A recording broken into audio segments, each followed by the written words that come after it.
Jair Bolsonaro nasceu na cidade de Campinas em 1955. No fim dos anos 70, ele se formou na Academia Militar das Agulhas Negras. No Exército, integrou a Brigada de Paraquedistas e chegou à patente de capitão. Iniciou a carreira política em 1988, quando se elegeu vereador na cidade do Rio de Janeiro. 2 anos depois, foi eleito deputado federal, cargo que exerce até hoje pelo 7º mandato consecutivo.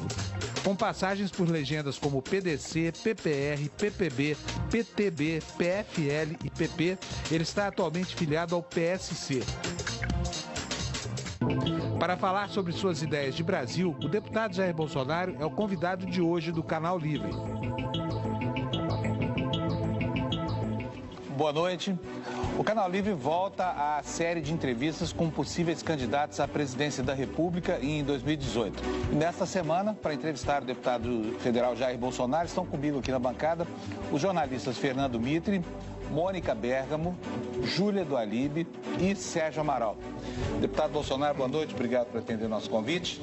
Boa noite, obrigado pela oportunidade, espero me sair bem aqui. Então vamos começar. Deputado, o senhor tem feito várias manifestações muito polêmicas ao longo de toda a sua carreira política, de que o senhor, se chegasse, tivesse um meio, fecharia o Congresso, porque com esse Congresso não é possível governar.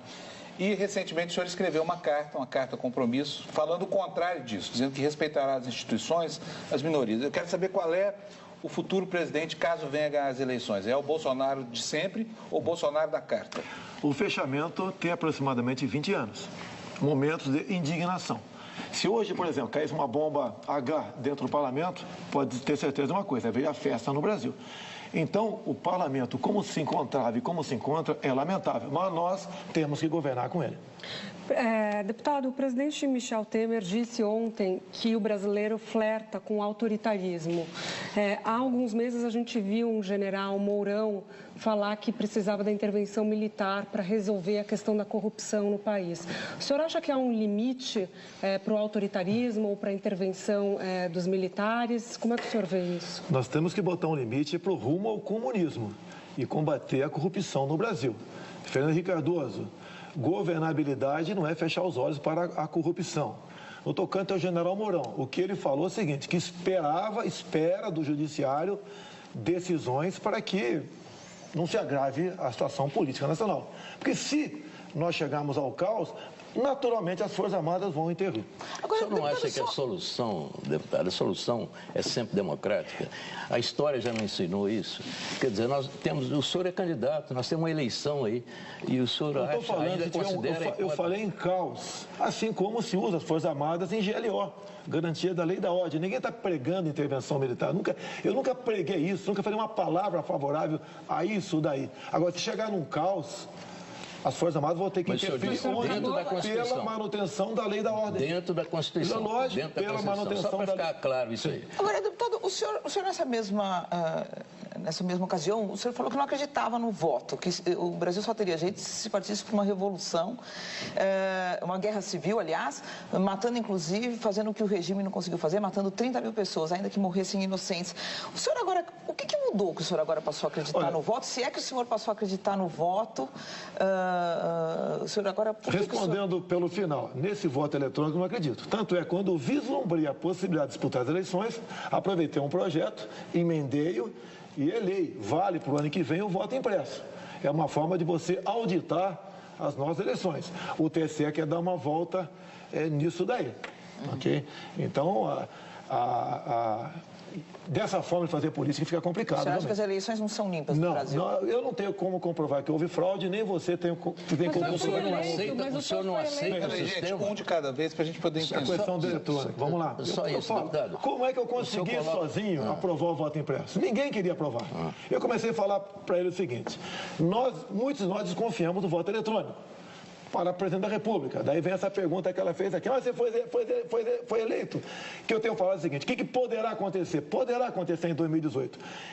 Quem aparelhou o TSE, e quase todas as instituições estão aparelhadas, poderá inserir em muitas sessões eleitorais um voto para aquele respectivo partido, que falei claramente o PT. Então, eles poderiam, na maioria das sessões, ter 770, 40 votos fraudados. E aí nós poderíamos ter uma grande bancada de petistas na Câmara vindo desse voto fraudado. E daí você não pode fazer mais nada para tentar mudar aquela forma que aquelas pessoas foram eleitas. Mas a senhora acredita no voto hoje por quê? Acredito no voto, sim. O que mudou? Não, mas já que o Brasil não mudou tanto. O voto eletrônico.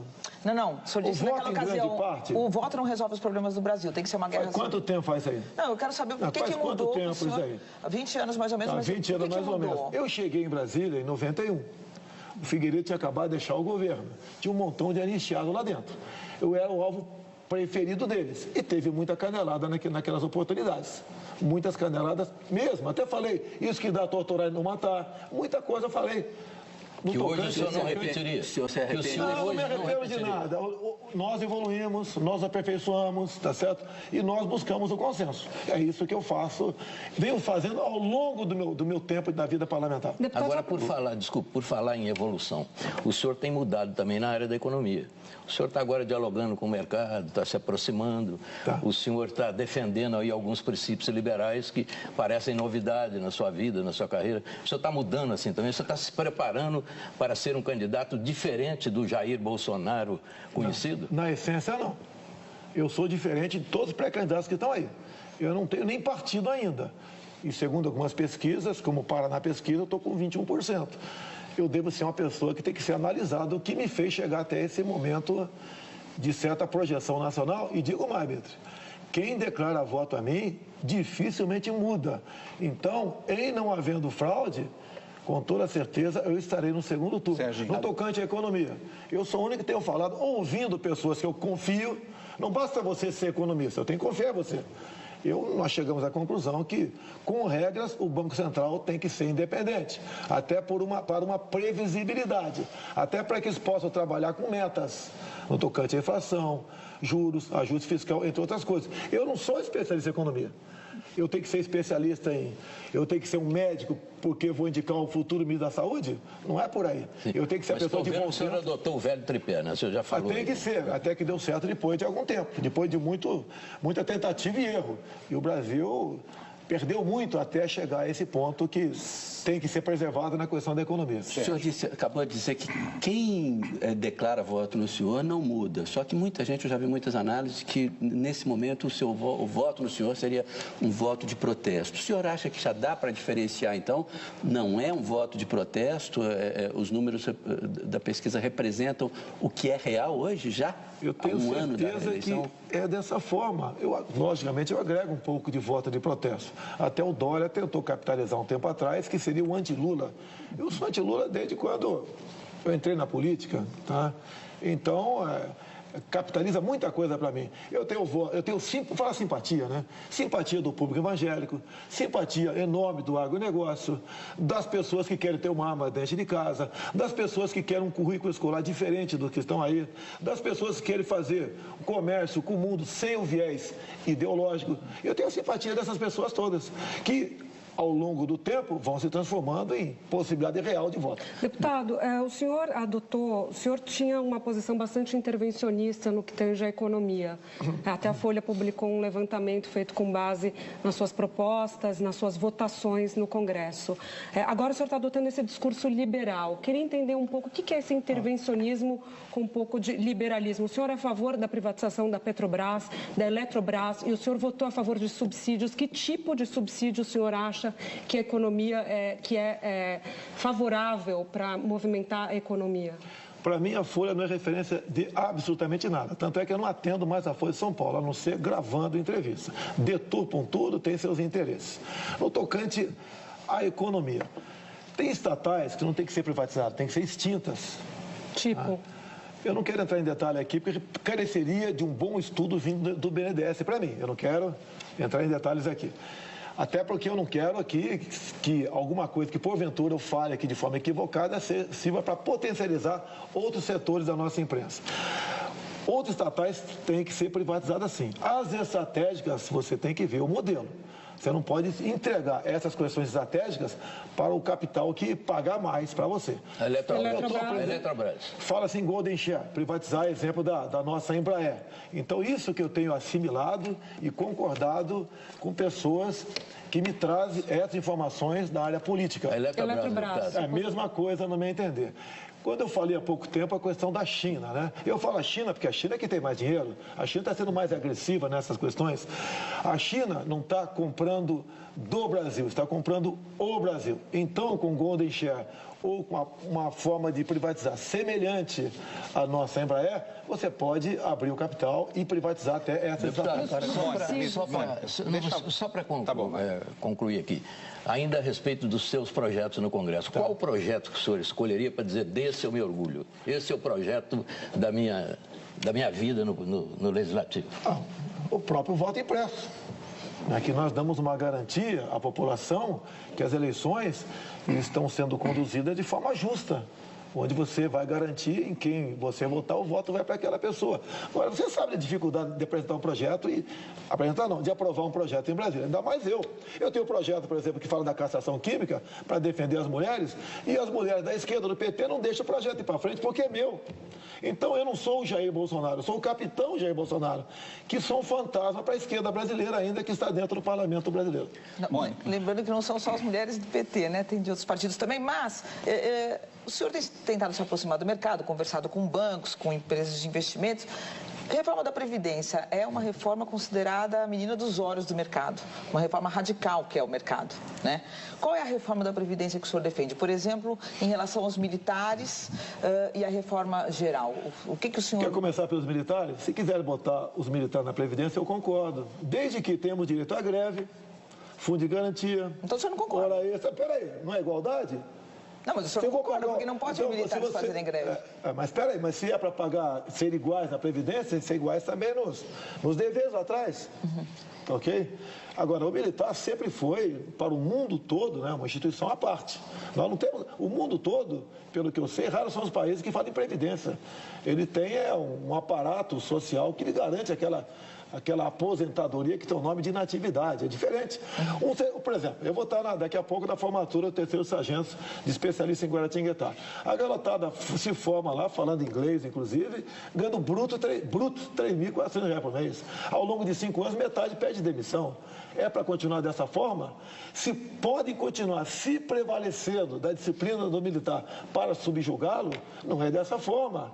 Você pode ver, muitos concursos públicos, carreira típica de Estado, o jovem de 25 anos de idade começa ganhando com um general que 45 de serviço está ganhando. Isso é justo? Não queremos nem isonomia com eles, mas dessa forma, como os militares estão sendo tratados, não é justo. Agora, querer, no final da carreira, o coronel ganhar 5 mil por mês, ou o subtenente, que a massa vai comprar-se embora, ganhar metade disso, isso a injustiça. Mas e a reforma geral da Previdência? O senhor é a favor da idade mínima, por exemplo, e tempo de transição e tempo de contribuição para se aposentar? Quantos anos? A reforma ainda está sofrendo ajustes, né? A forma como foi proposta, eu não aprovo, eu não voto favorável.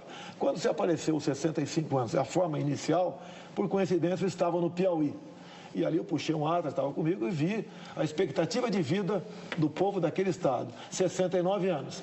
Eu acho que buscar aposentadoria com 65, não. As propostas que nós estamos estudando é uma outra, que você começa a ganhar uma parte do salário mínimo com 55 anos de idade. Com 60 outra parte, com 65 o final, que seria o mínimo, o salário mínimo. Essa proposta está sendo estudada. Logicamente, quando se fala nisso, né, tem uma transição. E eu sempre... estou pressionando quem está comigo nessa área. Como fica a transição? Como o povo vai entender isso daí? Que eu tenho que apresentar alguma coisa. Tá? Então, essas coisas estão sendo estudadas, no meu entender, é algo diferente. O que eu tenho diferente para apresentar, Mitre, é a questão de... Eu duvido que eu sentado na cadeira presidencial vai aparecer o senhor Renan Calheiros lá e falar, eu quero o Banco do Nordeste para mim. Eu duvido que isso venha acontecer. A forma de fazer política, como foi feita até o momento. E toda a imprensa pergunta para mim, como você vai governar se eu tomar lá da cá? Eu devolveria a pergunta a vocês. Existe outra forma de governar ou é só essa? Se é só essa, eu estou fora. Mas, de qualquer forma, a interação com o Congresso é imprescindível para um presidente da República. O senhor não teme, com esse pensamento, com esse tipo de pensamento, virar um novo Collor, uma nova Dilma? O Collor entrou com questão de corrupção. A Dilma foi de pedaladas, entre outros assuntos também. O meu caso... Eu estou imune à corrupção. Inclusive, fui citado no Mensalão, fui citado no Petralão, por Alberto Youssef, devolvi dinheiro da JBS Friboi. Eu sou uma pessoa diferente dos que estão lá. Agora, não dá para o parlamento e o executivo ser um corpo só. Como está discutindo agora. O PSDB vai desembarcar, o PP já está de olho no Ministério das Cidades. E vão ratear tudo que está lá. Ou seja, quem escala o time não é o técnico, né? Quem escala os ministérios não é o presidente, é o parlamento. Eu não seria o bobo da corte jamais. Eu pretendo começar, por exemplo. Quem vai ser o ministro da Defesa? Vai ser um oficial general de 4 estrelas. Quem vai ser o ministro, por exemplo, da Saúde? Alguém que entenda desse assunto, obviamente. Mas assim cada ministério. Se é para aceitar indicações políticas, a raiz da ineficiência do Estado e da corrupção, aí fica difícil você apresentar uma proposta que possa realmente proporcionar dias melhores para a nossa população. Mas tem um problema, o senhor precisa da maioria no Congresso, se o senhor for presidente, para aprovar suas matérias. E aí, isso significa, organizar a maioria significa dividir o poder. E isso pode ser feito dentro de uma legitimidade democrática clássica, muito conhecida. Como é que o senhor atuaria? Como é que o senhor faria isso? A questão do Gedel Vieira Lima em seu apartamento, isso não é uma exceção. Isso é uma regra. E, geralmente, os grupos políticos que loteiam esses cargos para se beneficiar. Eu já tive 2 reuniões, chegou agora o grupo de 18 parlamentares comigo. Tá? O que nós estamos decidindo? Como governar sem o toma lá da cá. Esse grupo nosso, eu acho que até abril, maio do ano que vem, vai ter uns 100 aproximadamente. Seria por aí. O que nós temos que entender, a mensagem que eu quero dar para todos o Brasil, inclusive o parlamento, é o seguinte: se o Brasil estiver bem, nós estaremos bem. E não o contrário. Não, o meu grupo político estando bem, o Brasil vai estar bem. Nós estamos partindo para o caos. Não dá para continuar administrando o Brasil dessa forma. O parlamento indicando ali, impondo os seus nomes. E outras medidas tem que se tomar. Botando aí 30 anos atrás, tínhamos ali 12, 15 ministros, não dá para continuar com essa quantidade de ministérios que temos pela frente. A economia é pequena em cima disso, mas você tem que saber quem são seus ministros, o povo também. Eu até perguntaria para vocês aqui, em 30 segundos, será que você tem como citar o nome de 8 ministros? Fica difícil, pode até citar, mas fica difícil. Imagine para o povo comum isso aí. Falando um pouco sobre equipe, o senhor é acusado de ser machista, de ser racista, de ser sexista. Eu gostaria de perguntar para o senhor, que mulheres o senhor acha que poderiam contribuir, por exemplo, para um eventual gabinete seu? Eu gostaria que o senhor citasse nomes. E também pessoas no movimento negro, por exemplo, ou no movimento LGBT. Quem que o senhor acha que poderia formular políticas públicas interessantes para esses setores e o senhor convidaria? Eu não vou falar, olha só, primeiro me acusa de tudo isso aqui, senão não me acusa de corrupto, né? Olha, eu não posso fazer, vou escolher ministério. Se apresente as lésbicas, os gays, os negros, os altos, os magros, os barrigudos, os careca, os mulheres. É competência. É competência. Não é agradar A, B ou C, setores. Eu não acredito em minorias no Brasil. A minoria tem que ser respeitadas, mas a minoria não pode se impor dessa forma também. Olha, nós temos que ter um Brasil que nos una, ao contrário que você falou aí. Há uma divisão no Brasil, branco, negro, hétero e homo, nortista e sulista, rico e pobre, pai e filho. Temos que unir um povo só. Mas mulher não é minoria, né? Mulher é uma maioria.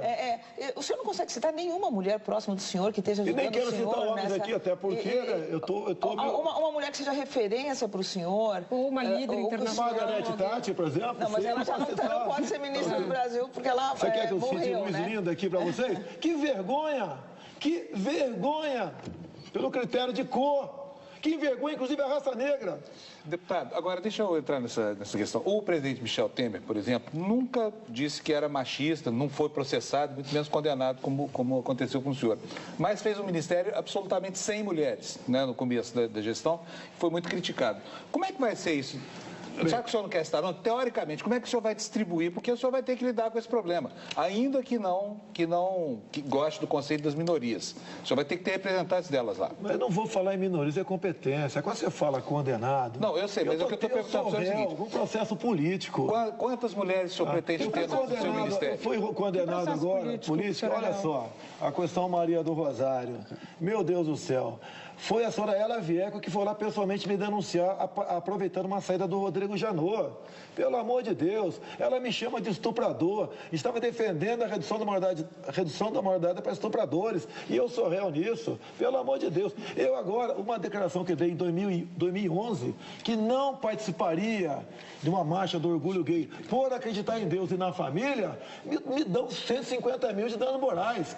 Cadê o artigo 53 da Constituição? A minha imunidade por palavras, opiniões. Eu não posso dar opinião mais sobre isso? De todo jeito, na cara que é uma perseguição política. De todo jeito, há três ou quatro eleições passadas, o ex-ministro Ciro Gomes foi alijado da disputa quando fez uma piadinha, perguntado qual seria o papel da mulher dele, e ele respondeu que seria dormir com o candidato e tudo. Essa questão da deputada Maria do Rosário, o senhor não teme que isso venha a ser usado na campanha? É uma declaração que o senhor se arrepende, uma frase que o senhor se arrepende dela? Negativo, eu estava defendendo as mulheres de estupro no Brasil, o caso Champinha, que por 5 dias uma menina foi estuprada por 5 marginais em rodízio, depois foi executada, ela perde os argumentos, me chama de estuprador. Isso chama-se ato reverso. Para mim, até, caso me arrependesse, seria arrependimento eficaz, para mim não valeria isso. Eu sou uma pessoa diferente. E agora, jogo pesado. Você pode ver, votamos há 1 ano e pouco uma PEC para reduzir a moralidade penal para os criminosos que praticam estupro. A Maria do Rosário votou contra. Ela defende que estuprador, 16, 17 anos, seja punido à luz do ECA. Quem sabe que não pune ninguém. Deputado, o senhor disse que precisamos unir o Brasil e atualmente está tudo separado. Mas algumas atitudes do senhor não unem. Eu acho que até separa. Exemplo, a questão do gay. O senhor disse, jamais um filho meu seria gay porque eu sou um pai presente. Quando o senhor fala uma frase dessa, que consideração o senhor está tendo pelos gays do Brasil? Quer dizer, é crime ser gay? É problema de educação? O que é isso? Quando é que eu apareci para o mundo gay? Novembro de 2010, andando pelo corredor das comissões e vi lá o movimento lá dentro, atípico, anormal, dada a vestimenta do pessoal. O que era aquilo? Estavam lançando o tal do kit gay.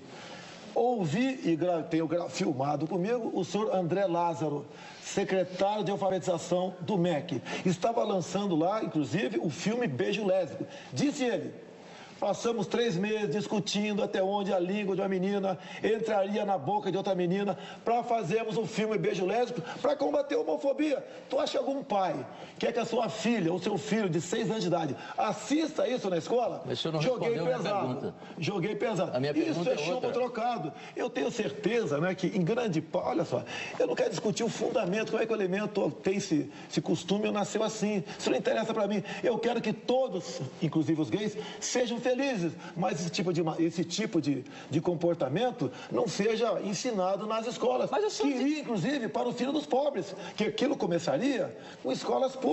Eu sim estou defendendo os pobres e seus filhos, porque olha só, o patrimônio do pobre, coitado, são seus filhos. Ele quer ter o filho jogando futebol, não quer brincando de boneca por influência da escola. Agora, sou rotulado de homofóbico por causa disso, e teve chumbo trocado. Hoje eu não falaria. É isso que eu ia perguntar. Hoje eu não falaria, sem problema nenhum. Hoje, o senhor revê essa frase. Até quando eu falei no passado, isso que dá torturar e não matar. Já falei isso no passado. Por quê? Numa comissão, estava lá aqueles pseudo-anistiados, aquele pessoal que treinava em Cuba, na Coreia, e com o dinheiro da União Soviética, queria impor a ditadura do proletariado no nosso Brasil. E eu sozinho, dado o momento do debate, falei isso. Mas o senhor falou claramente, eu sou a favor da tortura. Isso, o senhor falou em 1999 sobre Chico Lopes.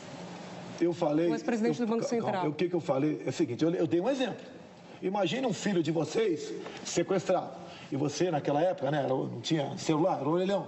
Daí pega o malandro no orelhão, negociando o resgate. Você leva ele para um canto. Você tem que usar de energia com ele para dizer onde é o cativeiro. E não apenas, né, levar para o lado que aí tem direito a advogado, ficar quieto. E a criança morre no cativeiro. Então o senhor é a favor da tortura? E se necessário for, avance a questão da energia. E a tortura, qual limita a tortura para um tratamento enérgico? Não tem. Então, tortura você botar no pau de arara e torturar o cara. Você tem que ter medidas enérgicas, que alguns consideram como tortura, para desvendar e fazer com que aquele garoto que está em cativeiro seja posto em liberdade. Vamos explicar o que são medidas enérgicas. Que tipo de medidas enérgicas na prática? O que significa Olha, você pega a legislação americana, tá ok? É por aí. Não, vamos para o brasileiro. O que fazia... Pergunte para o pai de uma criança ou mãe sequestrado o que ele gostaria que fizesse com aquele sequestrador para dizer um tal cativeiro. Não, mas o senhor candidato à presidência. O que o senhor... Talvez, nem pré-candidato eu sou, porque não tenho nem partido ainda. Mas o senhor então, que é um parlamentar importante. Este assunto, você tem que desvendar esse crime. Agora, a maior tortura que aquele moleque está sofrendo em cativeiro, pense na tortura do moleque e dos pais. Claro. E depois pense nos direitos humanos do sequestrador. Mas o pai não está preparado para discutir políticas públicas. O homem público... O pai quer o filho de volta. Sim, mas o senhor como homem público, o senhor então é a favor da tortura... Olha, em alguns casos? Usou-se muito o termo tortura no Brasil. O senhor usou? Eu sou a favor da tortura. Já usei, sim, já usei, não vou negar isso daí. Dilma foi torturada, é brincadeira. Aquela foto dela no STM, né, onde tem um major com a mão na cara é para não ser identificado, para que grupos aqui fora terroristas fossem para cima dele ou da família dele. Coisa errada aconteceu, ninguém discute isso aqui. Mas, como um todo, nós, militares, evitamos que o Brasil se transformasse num país ditatorial. Mas a gente está falando hoje, então o senhor acha que a tortura é justificável? Eu acho que a medida enérgica tem que ser tomada sim. Deputado. Você não quer mais usar a palavra tortura, né? Você não está fora do meu currículo. Deputado, o ódio está presente na internet e ele pode ser aguçado. O senhor é um estímulo forte a esse debate enérgico, vamos usar essa expressão. Como é que o senhor vê isso? O senhor teme que o ambiente no Brasil se torne conturbado através dessa luta de ódio? Porque o ódio está aí já.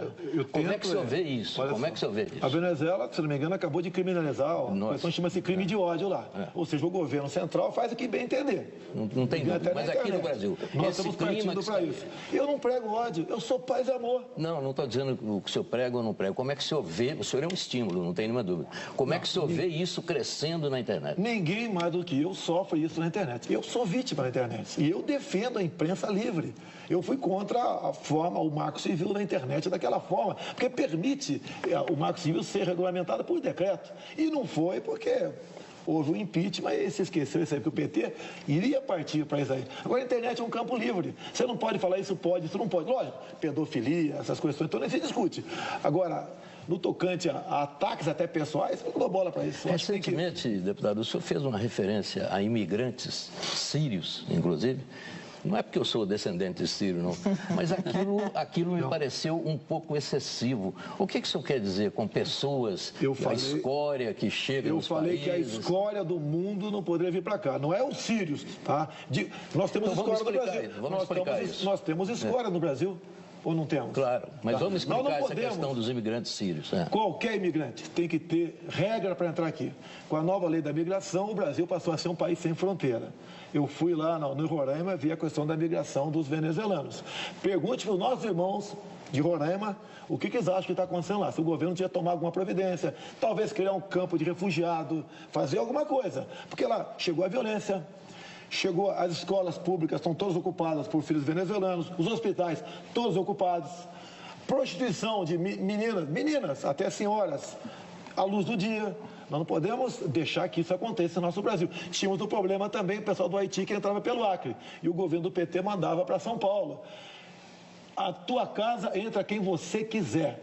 A nossa casa chama-se Brasil, é o que nós desejamos ou queremos que entre. Não pode ser um país de fronteira aberta. Não pessoalmente, Síria, nada disso. Até tocante a Palestina, poderia até ser contra, que a Palestina está do lado de Israel, eu defendo o Estado de Israel, mas o Palestina é uma coisa, Hamas e Fatah é outra. Temos que evitar que essa entrada indiscriminada aconteça em nosso Brasil. Deputado, falando um pouquinho do Bolsonaro de ontem e o Bolsonaro de hoje, o senhor chegou a falar no passado que sonega tudo o que for possível. Eu queria entender um pouco o que o senhor sonegava à época, ou se isso é mais uma brincadeira do senhor. O senhor ainda sonega e qual a reforma tributária, falando nessa questão de arrecadação, qual a reforma tributária que o senhor acha que é necessária para o país hoje? Eu sonego ICMS, IPI, IPVA. Olha só, há uma indignação popular. Você paga um imposto escorchante aqui no Brasil. Como é que é, Celso? Eu estou fazendo afirmação que pode ser complicado. Você não tem como sonegar. Não tem como sonegar isso. Se puder, o povo, se puder, sonega. Se você paga um imposto escorchante, se você quiser saúde, tem que ter um plano de saúde. Quer segurança, tem que contratá-los. Tá? Se você quer educação, é a mesma coisa. É uma indignação. Sonegava? Conta pra gente. Mas eu não sonegava nada, eu nunca soneguei nada. Sonegava tudo que podia ser, sonegava nada. Força de expressão. Ou seja, o senhor falou, a gente tem que esquecer. Não, força de expressão. Tudo era força de expressão. Assim como eu falei, fuzilar FHC, como é que eu fuzilei FHC? Sim, mas tudo força de expressão. Tudo era força de expressão, então. Tudo que o senhor falou. Força de expressão, mais um caso. E o senhor agora está mais cuidadoso com a força de expressão. Nós amadurecemos. Nós temos que mostrar à população que o dinheiro arrecadado é bem aplicado. aplicado. Mas eu queria fazer uma pergunta, viu, a última, né, do bloco, pelo que eu estou vendo, a respeito da segurança. O senhor tem batido nessa tecla, o senhor é um símbolo dessa segurança com energia, como o senhor sempre diz. Mas, além da repressão, eu não vi nenhuma ideia do senhor ainda. O que o senhor propõe para enfrentar e derrotar o crime organizado de maneira racional e organizada? Coisa que o Estado brasileiro não faz, nós estamos perdendo essa guerra. Mas, além da repressão... Nós vamos responder essa pergunta pela complexidade dela no próximo bloco, tá bom? Então, nós vamos para um pequeno intervalo comercial. Voltamos já para continuar aqui a entrevista com o deputado Jair Bolsonaro. Até já.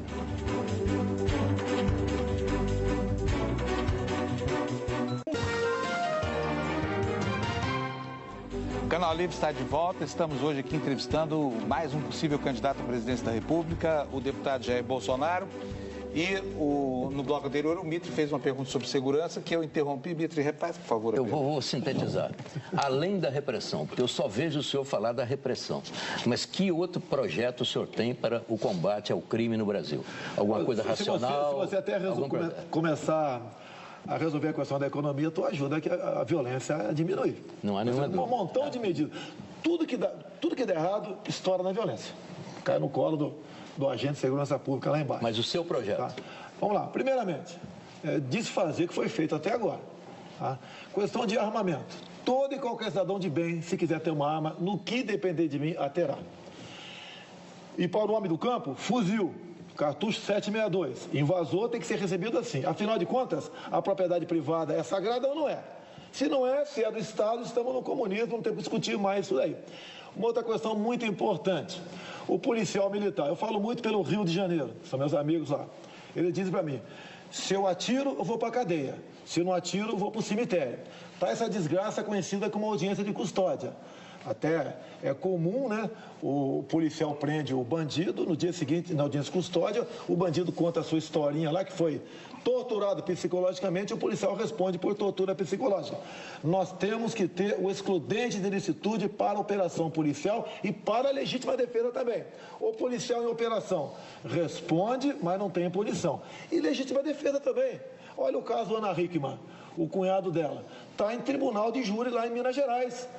Reagiu a uma invasão do quarto de hotel, o marginal deu 2 tiros numa mulher, ele conseguiu tomar arma, deu 2 tiros na cabeça do cara, vai responder por excesso. Mas, deputado, mas o senhor não tem ideia a respeito, por exemplo, da comunicação entre as polícias? Tudo bem, dos estados se unindo, uma política nacional em consonância com políticas estaduais? Estou perguntando por políticas. Tá. Esse tipo de repressão o senhor tem falado muito. Não, tenho falado, isso diminui a violência e muito. A partir do momento que o bandido suspeite que vai encontrar uma reação dentro da tua casa, não vai invadir a tua casa. Agora, deixa eu colocar um problema aqui para o senhor. Ele não respondeu a parte do projeto que ele teria para... Os outros não têm projeto nenhum. Os projetos dos outros é direitos humanos, é desarmamento, é desarmar a população. Como se a população de bem que estivesse armando a bandidagem, não é por aí. Deputado, agora fala em fronteira. Lógico que dá uma força na fronteira, mas são 17 mil quilômetros. Quer ver uma coisa? Rio de Janeiro, já tive 2 reuniões que eu participei, não como o autor, né, mas coadjuvante, o pessoal de transporte de carga no Brasil. No espaço de 40 quilômetros da Avenida Brasil e Dutra, em média são assaltados 27 caminhões de carga por dia. Como resolver esse assunto? Sem o excludente de ilicitude? Sem o policial poder agir, atirar e se matar outra. E a polícia? E a banda podre da polícia? E as relações espúrias da polícia com os bandidos? Como foi denunciado pelo ministro da Justiça recentemente? Mas não fala o nome, né? Um homem como ele já fala nome. Como é que não jogar todo mundo no mesmo caldeirão. Mas como é que o senhor vê isso? Eu vejo, lógico, a banda podre com maus olhos. Isso parte das corregedorias, da política do Estado. Buscar e ela é uma presença forte lá. O que sempre aconteceu? Eu estive no Espírito Santo agora, na semana. O que aconteceu há pouco tempo lá, no Estado, em especial Vitória. A polícia ficou dentro dos quartéis. Olha como cresceu a violência. E de forma assustadora. Agora, o que acontece? Há anos, o governo do Estado simplesmente ignorava a sua tropa. Ou seja, muitos governadores se prevalecem da disciplina do militar para subjugá-lo. Os governadores têm sua participação nisso também. No Rio de Janeiro, problema até de pagamento. Um soldado ganha R$2.500 por mês. É injusto. Não quero que pague 10, mas tem que pagar R$2.500. Não é injusto isso aí. Isso colabora com a violência. Deputado, agora um problema aqui para o senhor. O senhor prega que precisa haver mais repressão, né? Portanto, mais enfrentamento direto do crime. Só que o Brasil hoje tem 60 mil mortos por ano, metade mortos pela polícia. A polícia de São Paulo nunca matou tanto e os índices de criminalidade vão subindo exponencialmente. Então eu queria saber do senhor se não há um paradoxo aí. Por exemplo, não seria melhor, ao invés do enfrentamento e do uso da violência, de atenuantes para exorbitância na ação policial, usar a inteligência ao invés da força? Olha, você fala em a polícia matou tanto, né? Você quer que a polícia não atire? Não, mas alguém são bota 30 mil alguém mortos, bota o fuzil isso é muito em qualquer país alguém do mundo. bota o fuzil no peito do soldado, uma pistola no seu corpo, é para usar. Mas o senhor não acha que isso é sinal de que a violência não produz resultado no combate à violência, deputado? Do tocante aos 60 mil mortos, tem que ter uma linha de corte. Quantos bandidos e quantos inocentes morreram? Se morreram 40 mil bandidos, tem que passar para 80 mil. Não tem outro caminho. Não dá para combater a violência com política de paz e amor. Isso é impossível. Nós, Paluso, você não é diferente de mim, nós só temos uma vida. Eu estou vendo que você tem uma aliança no dedo. Talvez você tenha filhos, isso aí eu tenho. Qual a nossa grande preocupação? Não é nem conosco, não é? É com nossos filhos. Como combater isso daí? Não é essa política de direitos humanos, de abraçar a Lagoa Rodrigo de Freitas, soltar pombinho em Copacabana, de audiência de custódia, de política de desencarceramento, de achar que todo preso é uma vítima da sociedade. Ele é responsável. Não é que ele tem que pagar seu crime. O objetivo da cadeia é tirar o marginal da sociedade, que não continue estuprando, sequestrando, roubando, praticando latrocínio. E é que eu sempre digo, se dentro da cadeia é tão ruim, é só não fazer M, que tu não vai para lá. E ponto final. O ser humano só respeita o que ele teme. Se temos uma legislação frouxa, temos um judiciário que é complacente com a bandidagem, cada vez você comete mais crime. Olha esse marginal que sequestrou, bem conduzido pelo senador Magno Malta, essa questão lá, apesar de não ser fazer parte da polícia, mas colaborou com a polícia e chegou-se no cara que sequestrou, estuprou e matou a menina de 5, 6 anos de idade. Ele tinha 22 passagens pela polícia. Eu tenho proposta semelhante a algumas leis americanas, né? Cada estado faz a sua lei. Gostaria eu que cada estado fizesse o Código Penal, que também gostaria muito. Lá, por exemplo, tem estado, lei dos 3 crimes. Você furtou uma coisa hoje, roubou um caminhão amanhã e deu um tiro e não acertou em alguém lá na frente. 25 anos de cadeia sem progressão. Eu tenho um projeto para passar para 10 anos. Acaba até com aquela historinha de um elemento ser preso, né? E ficar na dúvida e cumprir uma pena só por ser pobre. Nós temos que aprofundar isso daí. Nós temos que mostrar para o marginal o seguinte: olha, se você fizer besteira, você vai pagar uma pena alta. Você vai ver teu time de futebol ser campeão, né? Você não vai tomar uma cervejinha fim de semana com a tua família, não vai ver teus filhos, vai complicar o teu lado. Nós temos que transformar realmente o ato em si, que ele venha a ter pavor desse ato, porque ele vai pagar uma pena e um crime muito... O CNJ, deputado, ele tem estatísticas que apontam que da população carcerária, a imensa maioria está ligada a tráfico de drogas e a questão de tráfico de armas também. Se não entrasse tanta droga, se não entrasse tanta arma no país, é a questão que o Mito estava falando, uma política de fechar a fronteira mesmo, não seria muito mais eficiente? Olha, a fronteira Estados Unidos-México, em torno de 3.400 quilômetros. A nossa são 17 mil quilômetros. Sem comentar. Não temos como controlar essa fronteira toda que está aí. Não existe essa possibilidade física, material e com recursos para você fazer isso aí. Mais ainda, tem uma portaria de 2010 do Ministério da Justiça que se aplica ou não se aplica para as polícias estaduais, se aplica para órgãos federais. Proibido tiro de advertência, proibido você atirar assim, uma viatura, furar uma barreira policial, proibido atirar neles, proibido você enquadrar um marginal, apontar uma para ele. Ou seja, fica difícil você fazer segurança com tanta gente defendendo tantos marginais em nosso Brasil. Agora, deputado, é o seguinte, é claro que esse discurso de que o marginal tem que ser preso, isso é uma coisa que agrada muita gente e parece óbvia, né? Mas, se a gente pegar concretamente, do ponto de vista da eficácia de políticas públicas, o encarceramento aumentou muito no Brasil, se não me engano, quadruplicou, e a violência não diminuiu. O senhor acha que é eficaz essa política? Eu não estou falando do ponto de vista do pai que tem o seu filho que sofreu. O senhor me perguntar se você for assaltado agora, você não reage? Óbvio que eu reajo. Eu estou falando da eficácia de uma política pública. Por exemplo, o ministro Gilmar Mendes, quando era presidente do CNJ, ele viajou o Brasil inteiro e soltou pessoas que, através de mutirões carcerários, soltou pessoas que já tinham cumprido sua pena há muitos anos e continuavam encarceradas por falta de advogado e continuavam lá, obviamente, se ligando a organizações criminosas.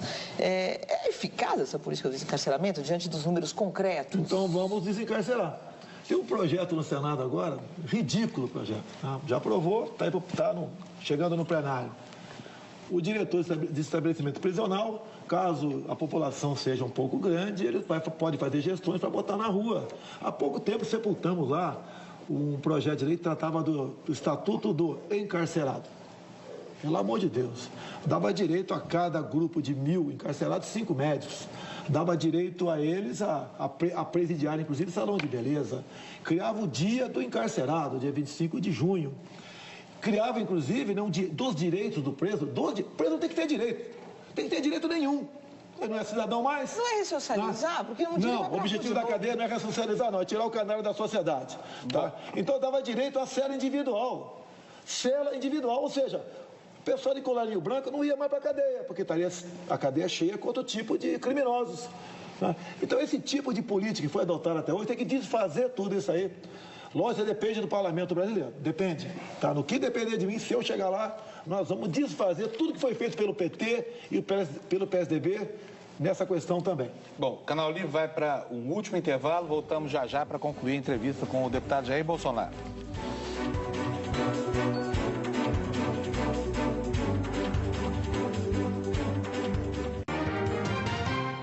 Estamos de volta com o Canal Livre, conosco aqui hoje o deputado Jair Bolsonaro. E, Júlia, por favor, você quer abrir o bloco? Deputado, queria voltar a essa questão, voltar a debater economia e falar um pouquinho sobre esse perfil do senhor intervencionista, nacionalista e agora um liberal. Quais reformas microeconômicas que o senhor acha que são as mais importantes? Quais o senhor colocaria em prática assim que assumisse? E como o senhor vê a participação do capital externo na economia brasileira? Inclusive, por exemplo, China. O senhor já mostrou alguma resistência à China. E compra de terras, por exemplo, o senhor acha que os estrangeiros podem adquirir terras? Qual o limite? Bem, vamos começar pelo último, né? Compra de terras. Vamos supor que eu fosse o dono da despensa da tua casa. O que você comeria amanhã? O que eu quiser. Quando se fala em China, a China tem montanhas de dinheiro. Poderia ser um outro país, mas no momento é a China. Há muito se discute, né? E já compraram em parte terras agricultáveis no Brasil. Vão matar o nosso agronegócio. A nossa segurança alimentar, com toda certeza, estará na mão dos chineses no futuro. Nós queremos isso. Inclusive, a mão de obra deles é barata. Daí um jornalista, outro dia, ao eu falar isso, né, ele comentou lá na outra ponta da linha. Nós temos a legislação brasileira aqui que vai impedir isso daí. Falei, não impede os cubanos. Os cubanos aqui, inclusive, 75% do salário deles vai embora. Okay? Aqui, eles vão trabalhar diuturnamente, como trabalham na China, e eles vão ter uma produtividade muito melhor do que a nossa. Nós vamos matar o nosso agronegócio. E o sinalização, que infelizmente, eu estou certo, infelizmente, é o ICMBio e IBAMA, aparelhado com gente de esquerda, à vontade lá, né, petista ainda, estão multando adoidado aqui os fazendeiros, em especial do Rio Grande do Sul. Vai, no meu entender, daqui a pouco, né, fazer com que essas pessoas produzam menos, não produzam ou vendam suas terras. Temos mais de 100 fazendas invadidas em Mato Grosso do Sul. Quem invade agora é o índio na frente, o MST atrás.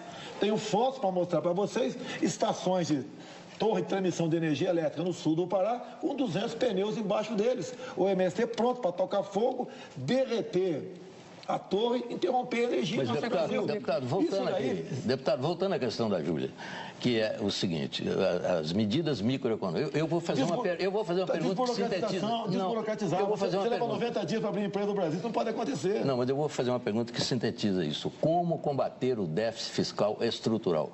Primeira medida, qual seria? Olha, eu perguntaria, obviamente, para os meus economistas, né? O que eu posso responder... Esse é o maior problema do Brasil. É o maior problema do Brasil. Você tem que combater a corrupção, você tem que privatizar muita coisa, sim, ok? Para você ter superávit, tá?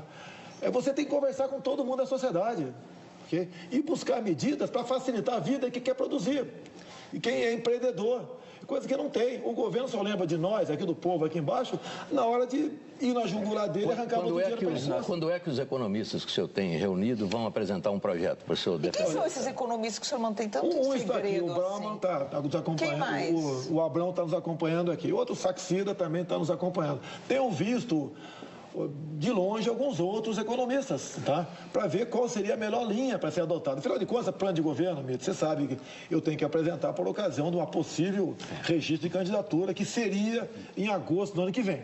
Se você apresenta um plano de governo que tenha qualquer brecha, você vai levar paulada de tudo quanto é lado. E quem apresenta na frente sai em desvantagem. Agora, de qualquer forma, o Brasil precisa de melhorar a infraestrutura, logística, por exemplo. Não tem, se começar a crescer, não tem energia. Não tem energia. Como? E o Brasil não tem poupança para isso. O senhor já disse, por exemplo, no investimento, o senhor não aceita o capital chinês, por exemplo? Depende da forma como ele está sendo investido aqui. Por exemplo, nós poderemos investir em energia, tem que investir. Você vai para Roraima, é um estado que não tem densidade eleitoral, então o pessoal não dá bola para Roraima. Lá você tem condições de ter energia eólica, tem solar e tem também as convencionais nossas, via hidrelétrica. Essa última você não consegue fazê-la. Por quê? Problema ambiental e problema indígena. Você tem que solucionar esse problema aí. Você pode ver, quando me permite aqui falar em economia um pouquinho mais, outras áreas, quando se fala, por exemplo, em turismo, que movimenta 10% do PIB no mundo, a questão ambiental não permite você fazer turismo na Baía de Angra dos Reis. Não permite você fazer turismo na região de Foz do Rio Ribeira de Iguape. Você pega Cananéia, você pega a Ilha Comprida e pega Iguape, você não pode fazer turismo ali. Essa maneira xiita de tratar a questão ambiental prejudica e muito a nossa economia. A economia vai bem quando o cidadão vai bem. Quando você tiver liberdade para exercer uma profissão, abrir com facilidade o seu negócio e começar a produzir algo. Aí a economia começa a ir bem, no meu entender. Mônica, Deputado, última pergunta. Há um consenso no Brasil de que o consumo é sobretaxado, o que penaliza quem tem menor renda, e a renda não é taxada no nível que a gente pudesse comparar com países de primeiro mundo, por exemplo. O senhor está discutindo com seus economistas a possibilidade de uma mudança nesse sistema? O senhor toparia discutir a criação ou a volta de impostos para o chamado andar de cima? Não, eu só aceito fusão ou extinção. Porque como está, é impossível o Brasil pensar em economia. A tal da curva de Laffer, né, que aprendi há pouco tempo, reconheço. Eu sou técnico de artilharia. Sei fazer derivada, integral, calcular tiro, essa é a minha especialidade. Sou formado em educação física também. Mas a tal da curva de Laffer, a partir daquele momento, se você aumenta o imposto, diminui a arrecadação. Nós já ultrapassamos. A curva de Laffer está em Marte, Saturno, não sei, está longe daqui. Você tem que trazer para dentro. Você vê, o prefeito do Rio de Janeiro pintou um problema, ele viu que vai ter problema de déficit na frente, aumentou o IPTU. Aqui o próprio prefeito de São Paulo, no tocante aos radares, continua multando da mesma maneira, taxou a Netflix, tá? E criando impostos cada vez mais. Você não pode partir por aí. Você tem que ter outras formas, né, para você fazer economia. E não apenas ver o teu lado, você tenta se reequilibrar ou não quebrar, quebrando o povo brasileiro. A economia vai bem quando o seu povo for bem. Deputado, chegamos ao final. O senhor tem 1 minuto para a sua despedida. Obrigado pela oportunidade. Sou o capitão do Exército Brasileiro. Se essa for a missão de Deus, o destino, serei soldado do povo brasileiro. O Brasil precisa de um presidente honesto, que é quase um palavrão no meu meio, que tenha Deus no coração e que seja patriota. Defenda a família, dê a posse de arma de fogo para o cidadão de bem, acabe com a nossa economia pelo viés ideológico o mundo todo, aceite parcerias dos bons países para nos desenvolvermos aqui, aproveitar o nosso subsolo agregando valores. Eu acho que é por aí que nós podemos ir para frente. E não aceitar indicação para os seus ministérios na base do toma lá da cá. Porque aí está, no meu entender, a origem da ineficiência e corrupção do Estado brasileiro. Muito obrigado. O Canal Livre de hoje fica por aqui. Nós agradecemos a presença do deputado Jair Bolsonaro, dos meus colegas Fernando Mitre, Mônica Bergamo, Júlia Dualib, Sérgio Amaral. A você que nos assistiu, muito obrigado pela sua audiência. Boa noite, até a semana que vem. Tchau.